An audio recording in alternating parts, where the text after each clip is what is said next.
So it has begun. Lent has arrived. Or we've arrived, depending on your perspective. Lent is hard, but Lent is good.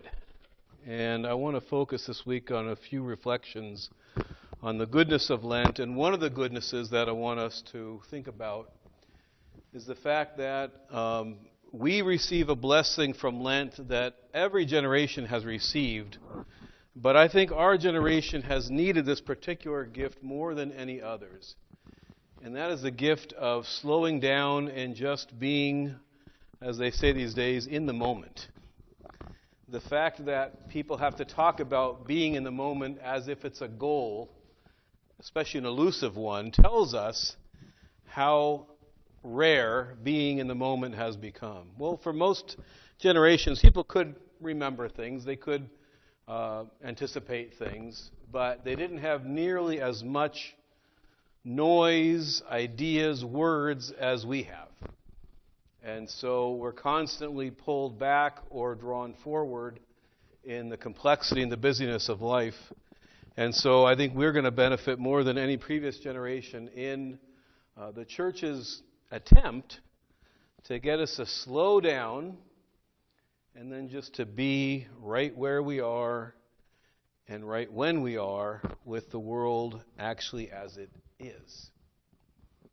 So I want to talk over tonight or the next few nights just very briefly about what do we find when we stop and we notice what's really going on.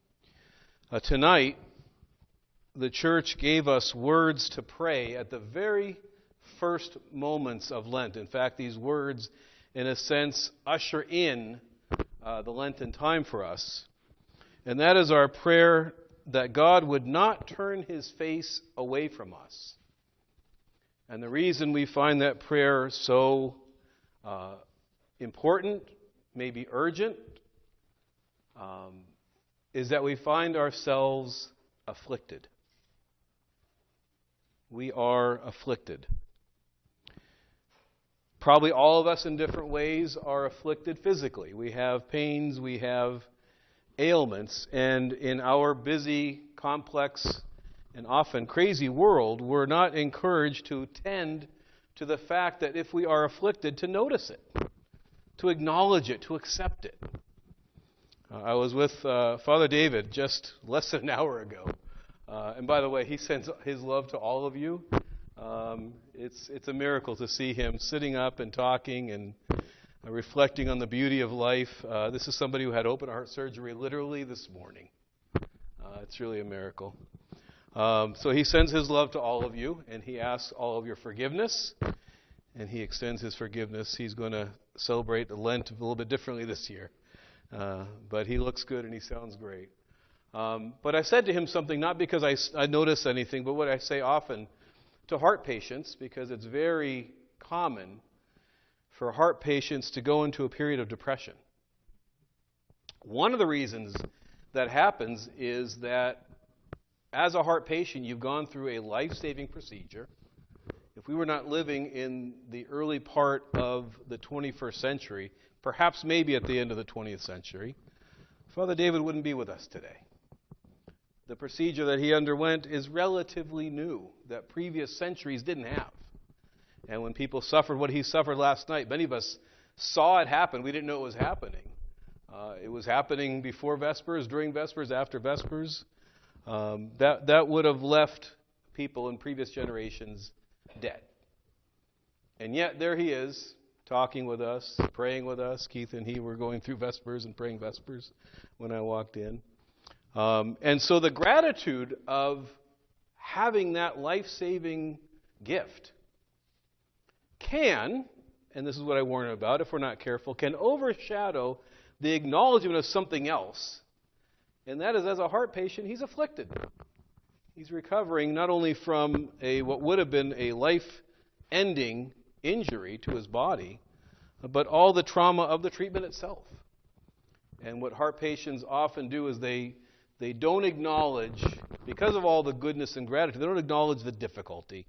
And they bury it, and they don't think about it. They don't reflect on the fact that their heart was sitting out on a table, not moving for minutes, if not hours. And if we don't reflect on an affliction like that, or any of our afflictions, we get depressed. We get depressed because we're spending all our energy hiding from the afflictions of life. And if we're not afflicted physically, some of us may not be, maybe we're afflicted economically or emotionally. But all of us, every single one of us, finds ourselves afflicted spiritually. St. Paul says that sin clings to us. And so when we stop, if we stop and be in the moment, we notice that we are indeed afflicted, and afflicted with all sorts of other things, but most importantly, we notice that we're afflicted by sin.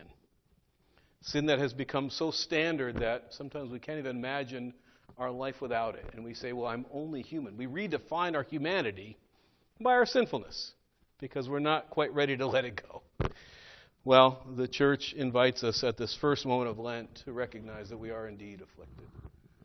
We're going to find out more of what the church wants us to say, and we'll reflect on that in future evenings. But for tonight, I think it's important that we acknowledge it. How can we find repentance? How can we find our way to the kingdom unless we realize we've actually left it? Today was many things. It was Cheese Fair Sunday, Forgiveness Sunday. It's also the Sunday of the expulsion of Adam from paradise. And the hymns we heard last night at Vespers and this morning talk about Adam finding himself outside the gates of paradise and weeping, lamenting the situation that he got himself into. So that's where we have to start. It's not where we're going to end, but we have to start there and accept the fact that we are afflicted. And thanks to all the other things the church has already begun to encourage us to think about, God's forgiveness, His mercy, the gift of righteousness, and all the other things, we'll reflect on those. We can acknowledge the affliction. Don't have to hide from it. Don't have to pretend it's not there. Because that's our first step to the healing that we've come to in this great Lent. So may God grant all of us a peaceful Lenten journey. I think most of us were here at liturgy. If you see somebody as you're leaving that you didn't get to ask their forgiveness, take the opportunity. We don't need to repeat the rite because most of us were already participating. If you see somebody you haven't seen, definitely go. And not just the people here, but anybody that you see that you need to acknowledge and ask forgiveness. That's one of the things this week is about. God bless you all, and God bless us all with a very peaceful and spiritually profitable great Lent.